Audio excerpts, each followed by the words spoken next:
ஜீவநீரோடை ஊழியங்கள் வழங்கும் இதயத்திற்கு இன்று ஒரு சிந்தனை. ஜெபம் எதற்காக? நண்பர் அல்லது உறவினர் ஒருவர் வீட்டிற்கு நீங்கள் செல்லும் போதெல்லாம் உங்கள் கஷ்டங்களையும் பிரச்சனைகளையுமே அவரிடம் மணிக்கணக்கில் பேசி அவரிடம் ஏதாவது உதவி கிடைக்குமா என்று எதிர்பார்க்கின்றீர்கள். அவரின் வீட்டிற்கு சென்றால் உங்கள் பார்வையெல்லாம் அவர் வீட்டில் என்னென்ன பொருட்கள் இருக்கிறது என்பதில் இருக்கிறது. உங்கள் எண்ணமெல்லாம் அவைகளில் ஏதாவது நமக்கு கிடைக்காதா என்பதிலேயே இருக்கிறது.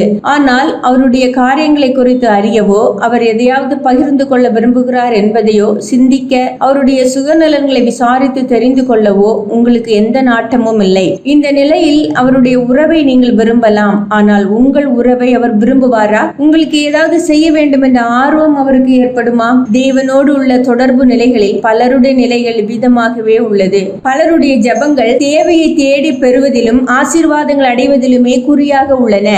எதையாவது கேட்டு பெற்றுக்கொண்டே இருப்பது மட்டுமே ஜெப வேளை செயல்பாடாக இருந்தால் ஜெபங்கள் உணர்வற்றவைகளாகவும் உயிரற்றவைகளுமாக போய்விடும். ஜெப வேளை என்பது விண்ணப்பங்களை சமர்ப்பிப்புக்கும் வேளையாக மட்டுமே இருக்கக்கூடாது. ஆவிக்குரிய வாழ்க்கை என்பது தேவனிடம் ஏதாவது நன்மை பெறுவதற்காக மட்டுமே இருக்கக்கூடாது. ஜெப வேளை என்பது தேவனை சந்திக்கின்ற, தேவனை அறிகின்ற, தேவனிடம் பேசுகின்ற, தேவன் பேசுவதை கேட்கின்ற, கர்த்தருடைய அன்பை நாடுகின்ற, கர்த்தருடைய ஐக்கியத்தை உணர்கின்ற வேலைகளாக இருக்க வேண்டும். தேவனோடு உள்ள உறவை உணர்த்துவதும், அந்த உறவினை உறுதிப்படுத்துவதும், அந்த உறவில் மகிழ்வதும், அந்த உறவில் வளர்வதும் ஜெபங்களின் பிரதான நோக்கங்களாய் இருக்க வேண்டும். தேவைகளை தேடி பெறுகின்ற ஒன்றாக மட்டும் ஜெபத்தை பார்ப்பதால் தான் சிலருடைய ஜெப வாழ்க்கை விரைவில் சோர்ந்து போய்விடுகிறது. வாழ்க்கையோடு தொடர்புடைய நன்மைகளை எளிதாக பெறுவதற்கான வழியாக மட்டும் ஆவிக்குரிய வாழ்க்கையை புரிந்து கொள்வதால் தான் சிலருடைய ஆவிக்குரிய வாழ்க்கை விரைவில் அனலிழந்து செயலிழந்து போகிறது. தேவன் தம்மை நமக்குள் வெளிப்படுத்த விரும்புகிறார்.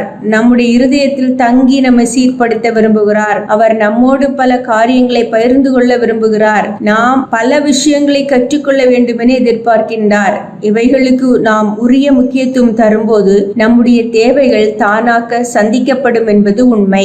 சிந்தனைக்கு, ஜெபம் நம்மை தேவனுக்கு காண்பிக்கிறது. வேத தியானம் தேவனை நமக்கு காண்பிக்கிறது.